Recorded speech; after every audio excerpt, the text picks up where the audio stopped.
placed on injury reserve. Did you guys see? He's been out for like 3 weeks, and Tony Jefferson's a new one.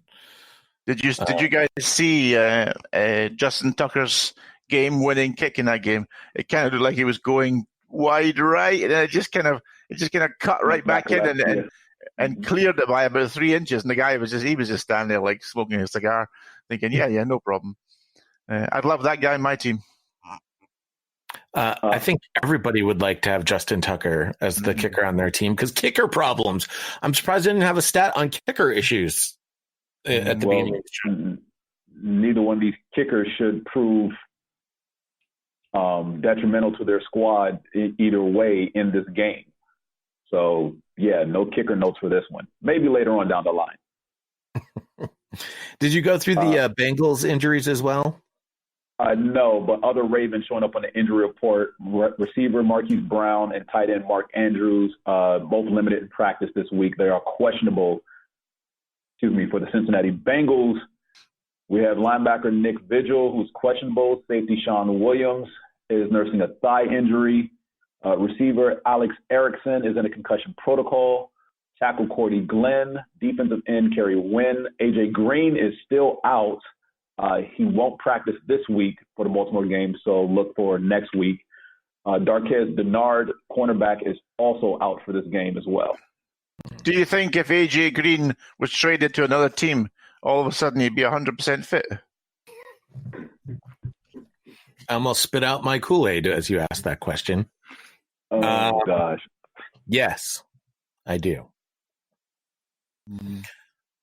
The Seattle Seahawks are on the road against the Cleveland Browns. Seahawks remain steady at 5 in our power rankings.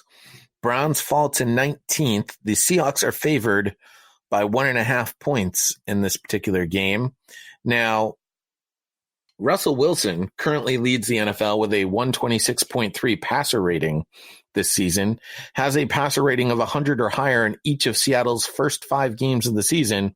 So with a passer rating of 100 or higher on Sunday at Cleveland, he would become the 4th player in NFL history with a passer rating of 100 or higher in each of his first 6 games of a season.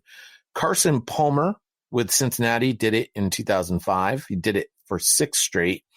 Brady did it for 8 straight in 2007, and Aaron Rodgers did it for 12 straight in 2011. I say it's a sneaky game for the Seahawks, who don't travel well, are going east at a 1 p.m. kickoff. Browns have actually won 2 of their last 3 versus the Seahawks, including their last game in Cleveland, which was October of 2011. It was a 6-3 victory. I am taking the Browns as my upset special. Neil, you say the Browns are a lock. I think so. I think this is the game, Jay. This is Cleveland's season on the line right here in this game. If they lose this game, I think as a playoff team, they're going to be done. Infighting is going to start. There's going to be it's going to be great to watch for everybody who's not a Browns fan. I think Mayfield's got to go out there and just put in a performance to demonstrate why he was the number 1 overall pick, and we were so excited about him last year. So I would shake hands with Mayfield for a win there, or would I? That's well done. James, you, the Cleveland Browns fan, are actually taking the Seahawks. Oh, James. Yeah.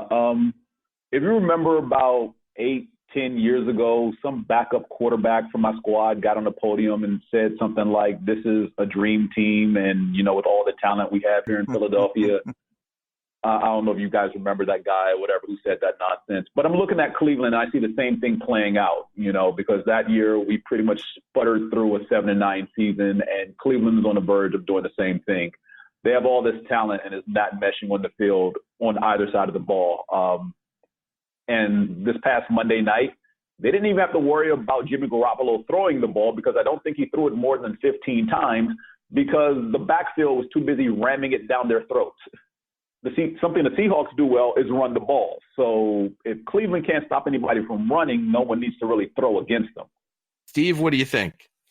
I see Seattle as really solid, and Russell Wilson is Superman, so I'm going to go with the Seahawks on the road. Is Denzel Ward playing? Denzel Ward is listed as questionable with a hamstring, along with his running mate in the backfield, Greedy Williams, also nursing a hamstring.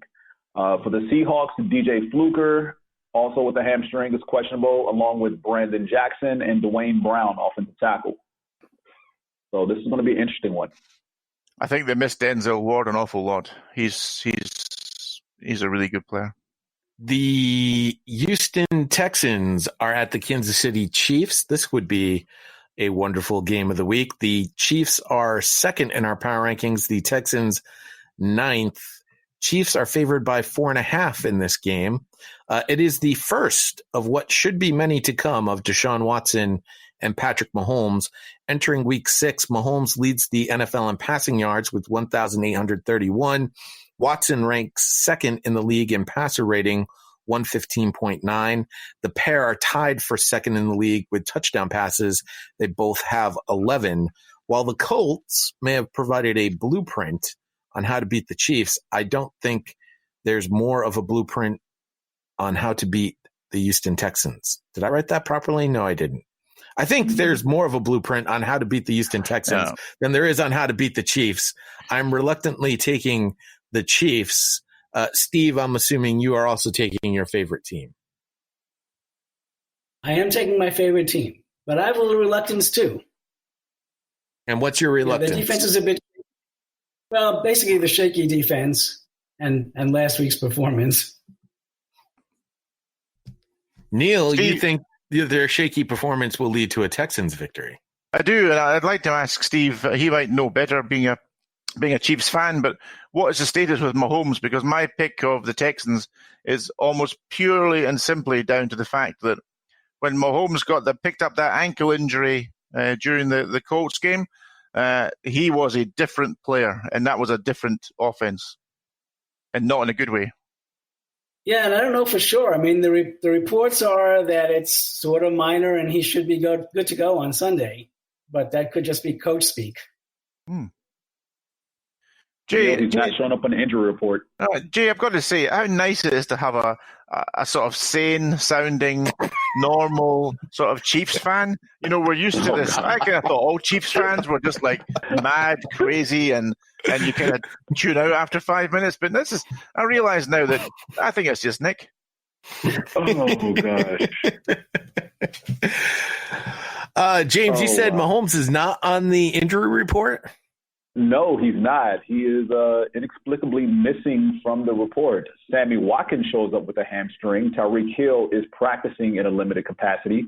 Chris Jones is not practicing with his groin. Anthony Hitchens is a limited participant with his groin. And Xavier Williams has an ankle injury that placed him on injured reserve. What I find unusual, James, is that, I mean, we all saw Mahomes last week. He was, well, quite literally limping around that field. He could barely do his scrambling and you know, creating extra time to make plays. That doesn't go away in a few days, does it? Yeah, depends on how well they take it up on Sunday. Let's put it this way: if on the first play they catch the Texans in man coverage and Mahomes darts up the middle for 8+ yards, I will pretty much assume that he's perfectly okay. If he stands back there in the pocket on the first pass play and he's not moving, if he's a statue like Dan Marino used to be and only take side steps to dodge pressure instead of actually full-on striding out of the pocket, I would be worried. I just don't think you can recover from what looked like an obvious twisted or sprained ankle to recover enough to not be on the injury report 4 or 5 days later. I don't buy that at all. Well, remember, the injury report now, you only have to list if you are limited or you did not practice. So if he practiced in full, he does not need to show up on the injury report. Yeah, but then if it was a question of being limited or not, then the entire Washington Redskins roster would be on that injury report. They are on the injury report, Neil.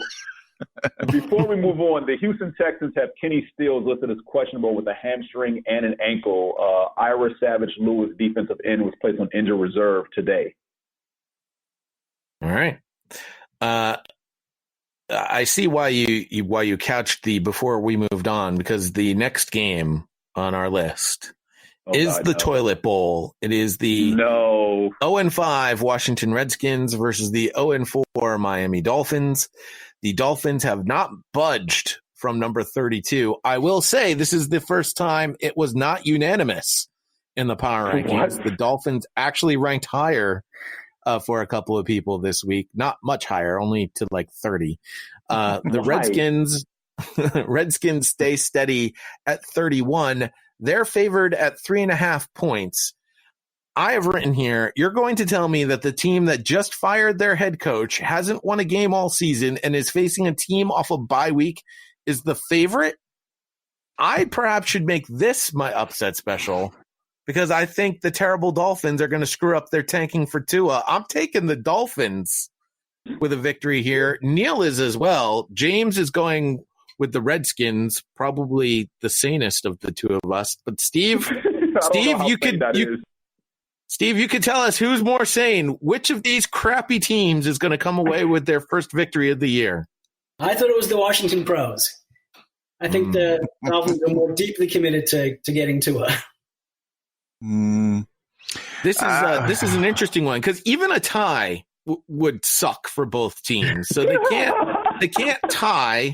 They both can't find a way to lose, which is horrible. One of these two teams is going to take over the first pick in the NFL draft. Oh man! Neil, go. I just look at this thing, and my first thought was Miami has the best quarterback on the field. And then I looked at it again and I thought, well, actually, Miami has got the two best quarterbacks on the field. So wait, you talking about University of Miami, the Hurricanes? I think Rosen and Fitzpatrick are better than anything we've got at quarterback. And in these sort of games, that I think I just can't see Washington winning this game. I just cannot. We've got this new head coach who sounds about as. Oh no, I can't talk about it, Jay. It makes me feel sick. I think you have to. Redskins. This is your team. You should feel sick for saying something sane and nice about Fitzpatrick and Rosen. Eat a bar of soap. Oh, gee, thanks. I'll if you send me some soap, James, I'll eat it. No, I just can't see. I've watched Washington now for these past 4 or 5 weeks, and it's just, Jay, it's been miserable. There's nothing on offense. There's just nothing to really hang your hat on because the offensive line is ravaged by injury and guys not being there. And we don't have time to really set plays up. You saw it against the Patriots. As soon as you guys put some pressure on our offensive line, that game was well and truly over. And as much as we got pressure on you guys from our defense, we couldn't keep up with your what I would say is fairly bog standard average offense. You still put 30 odd points on us. So Neil, I would ask you this: you've been talking about. Really? You've been talking about Jay Gruden and the need to sort of move on from Jay Gruden. Your team has sort of been middling to poor during most of his career. That's generous. But would you say that this year it's fair when he doesn't have his starting left tackle on that line? He's been holding out. Anybody that does end up playing for this team ends up injured at some particular point in time. And the rookie that they drafted in the first round isn't good enough to be the starter for your team.